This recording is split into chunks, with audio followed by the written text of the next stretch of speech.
Vamos falar do iluminismo. Iluminismo e romantismo. Vou falar bem rápido disso aí, eu acho que, porque isso aí influencia todos nós. Na verdade, alguém disse que nós todos nascemos no iluminismo e fomos criados no romantismo. Nós somos filhos disso aí. Quer queiramos, quer não. Nós não conseguimos fugir disso aí. Nós somos pessoas diferentes dos outros que vieram antes por causa desse negócio aí, dessa filosofia. O C.S. Lewis chama o surgimento do iluminismo de a grande divisão. Porque a reforma protestante não foi a grande divisão. A grande divisão o iluminismo trouxe. Quem crê em Deus e quem não está nem aí para Deus. Certo? Mesmo que creia, não está nem aí para Deus. O Dr. Calhoun, ele chama a atenção que os grandes nomes do iluminismo sempre são retratados sorrindo. Um sorriso meio jocoso, assim. Por quê?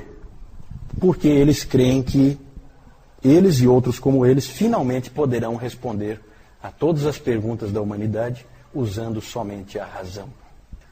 Então eles aparecem sempre sorrindo. É claro que o avanço científico daquele período, século XVII, século XVIII, desculpem, principalmente século XVIII, trouxe essa percepção.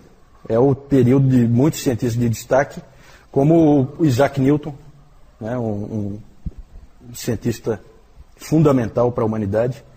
O poeta Alexander Pope disse o seguinte: a natureza e as leis da natureza estavam escondidas em trevas.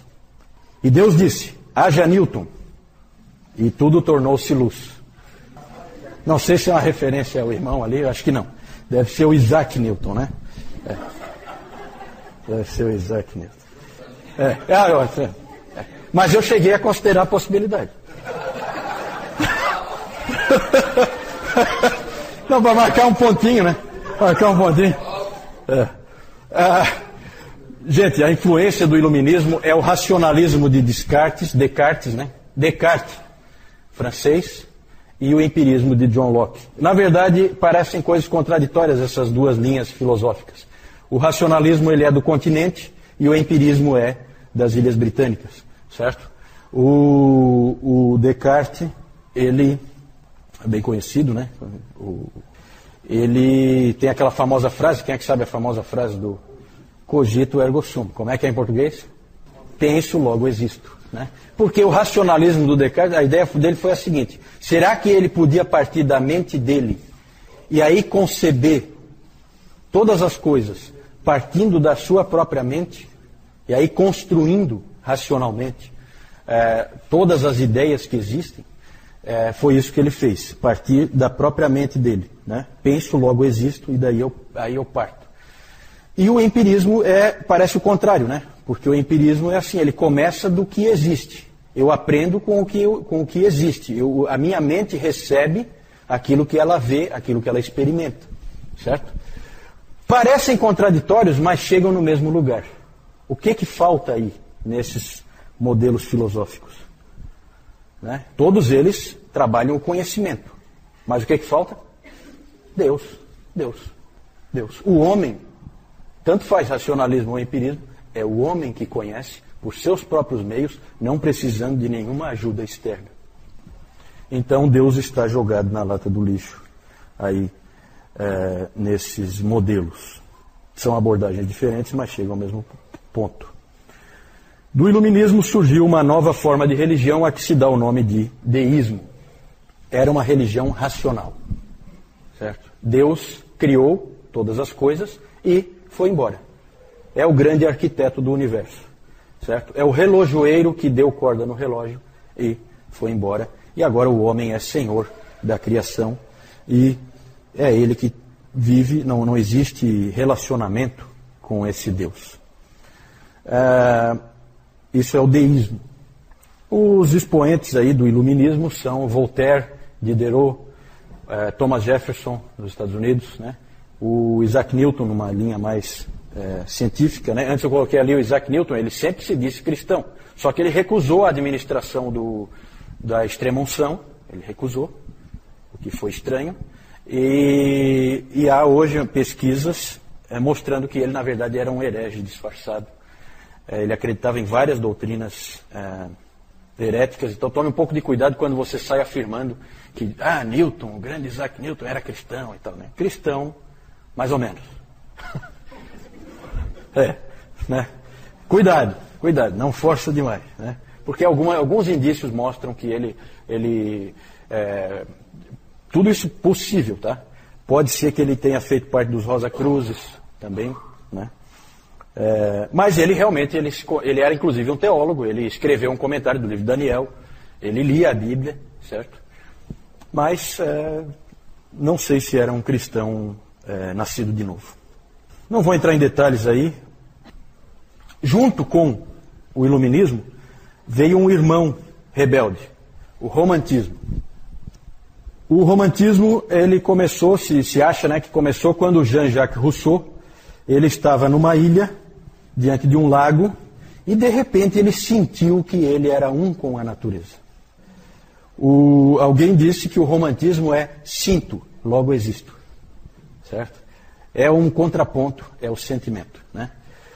Então, no século XVIII, os filósofos fazem uma separação entre mente e coração. Separação que não existia antes. Hoje todos nós temos separado a nossa mente do nosso coração. Certo? Porque nós fomos, como aquele sujeito disse, nós nascemos no iluminismo e fomos criados no romantismo. Certo? Nós somos filhos disso. Então, só o Evangelho pode unir de novo a mente e o coração. O iluminismo sempre trabalha a mente e a razão e acaba caindo no deísmo. E o romantismo aponta sempre para o coração, para as emoções e acaba caindo no panteísmo. É para onde ele vai, panteísmo. Tudo é Deus, todos nós somos Deus. O que nós sentimos é o mais importante.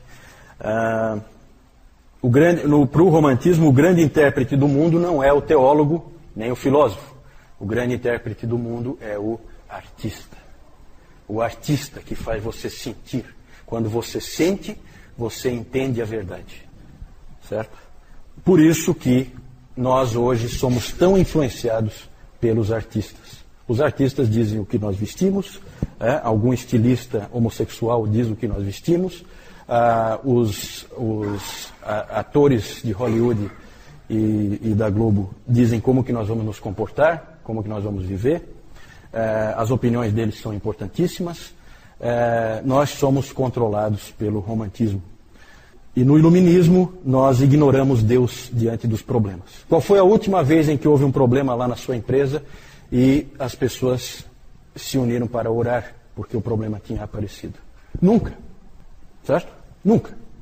Isso é inconcebível antes do iluminismo. Certo? Não existe. Deus está por trás de tudo. No iluminismo, não. O homem resolve tudo. Nós vamos dar um jeito. Me dê um tempo aí que eu vou dar um jeito. O homem é independente. A sua mente funciona independentemente. Na religião, a principal influência romântica veio do Friedrich Schleiermacher e a sua religião interior. Ele era um pastor, ele começou a dizer que o nosso entendimento de Deus no Evangelho não vem do pensamento de nossas mentes, ou da revelação, lendo na Bíblia, mas vem do nosso sentimento interior de absoluta dependência, na medida em que nos encontramos totalmente dependentes de Deus. A teologia passa a ser mais subjetiva, é o que eu sinto. Eu sinto que isso aqui é verdade. Não importa o que a Bíblia diz, é o que eu sinto. Todas as igrejas sofrem com isso hoje, né? Antes se procurava minar a autoridade da Bíblia. Hoje não precisa mais. Porque se o indivíduo não sentir que aquilo ali é verdade para ele, então não é. Né? O individualismo fica fortíssimo. Porque eu sou... tem aquela famosa frase do Ralph Waldo Emerson. Né? Não sei se é alguma referência ao nosso irmão ali. Né? Mas esse Emerson é o pai do transcendentalismo. E ele dizia aquela famosa frase. Obedeça a você mesmo. Certo? É isso que todo homem moderno, contemporâneo, faz. Ele obedece a si mesmo. Certo? Ele faz o que ele tem vontade. Né? Imagine o problema que isso é para o cristianismo. Certo? Mas isso é romantismo. O que eu senti no coração é isso que eu vou fazer. Na verdade, a teologia, então, passa a ser mais objetiva. Não é mais assim diz o Senhor, ou a Bíblia diz isso.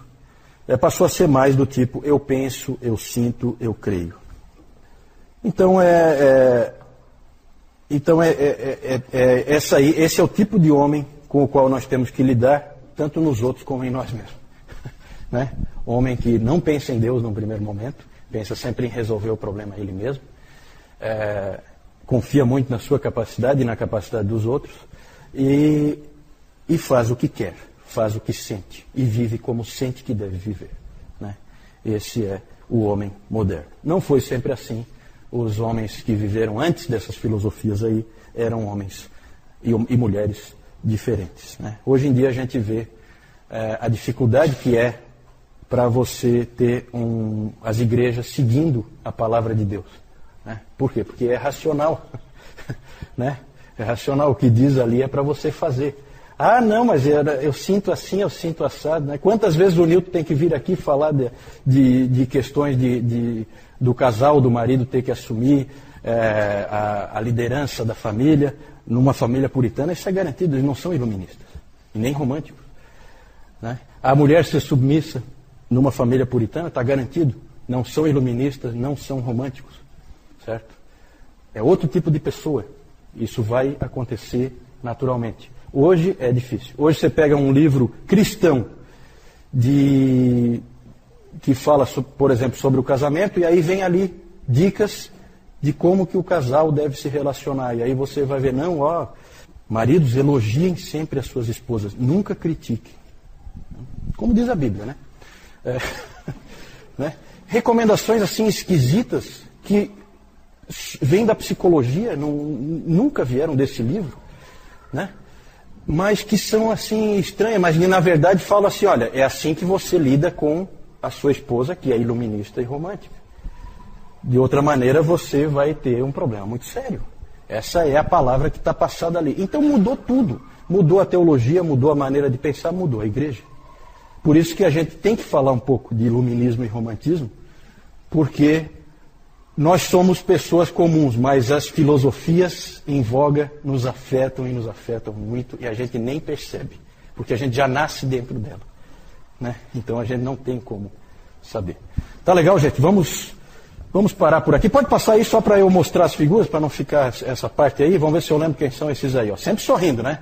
Olha o sorrisinho irônico do Voltaire. Certo? Diderot ali em cima, Thomas Jefferson. O Descartes está mais carrancudo, mas é porque ele não é do iluminismo, ele é antes. Né? Então ele está um pouquinho mais carrancudo. Esse aqui é o David Hume, eu ia falar, mas eu pulei. Pode passar. Lá, quem é aquele lá? Isaac Newton, né? Isaac Newton com a sua cabeleira. Há uma semelhança, né? Tirando o cabelo, tirando a franja, tá? Né? John Locke, aqui embaixo. Esse aqui é o Schleiermacher. Tá meio doentinho, né? Já tá com o pé na cova, coitado. Esse aqui é o Rousseau.